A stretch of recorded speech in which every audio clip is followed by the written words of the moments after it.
The Lakers stay hot, Bradley Beal has one of the most efficient games in NBA history, and the Bucks clinch the playoffs. What's up guys, my name is Bogart. If you're new to the channel and you enjoy NBA content, make sure you subscribe and let's get straight into it. The Lakers remained hot yesterday, defeating the Pelicans, winning their 9th out of their last 13 since the trade deadline, as well as Anthony Davis having a monster performance, dropping 35 points and 17 rebounds.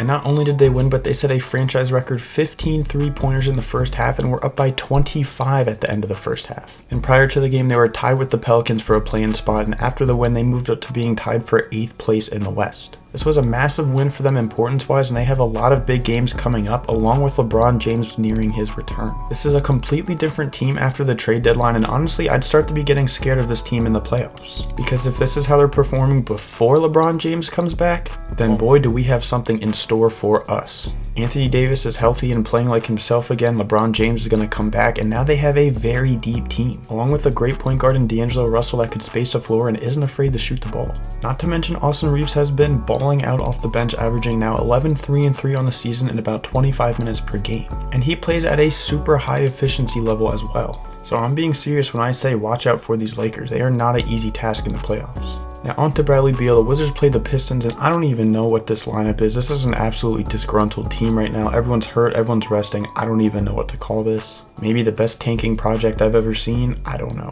But anyways, Bradley Beal had one of the most efficient games in NBA history, dropping 36, 6, and 7, shooting 13 for 15, and had a plus 38 in the plus-minus stat sheet while they only won by 20. I don't want to say only won by 20 because it's still a blowout, but for having a plus 38 in a game you won by 20, that's absurd. Although Bradley Beal still kind of does confuse me. I don't really know what he's doing in Washington. They have nothing going. They're going to be a 9-10 seed play-in at most. I feel like he has to get out of there and take his talent somewhere where he can be needed. He's dropping 23, 5, and 4 per game, and he could definitely help out any of these contenders. I don't know if he has that Dame aspect where he wants to stay loyal, doesn't want to leave, but if he's looking to win, he is not in the right place. Because he has great numbers, but he's never noticed because he's in Washington, just rotting his talent away.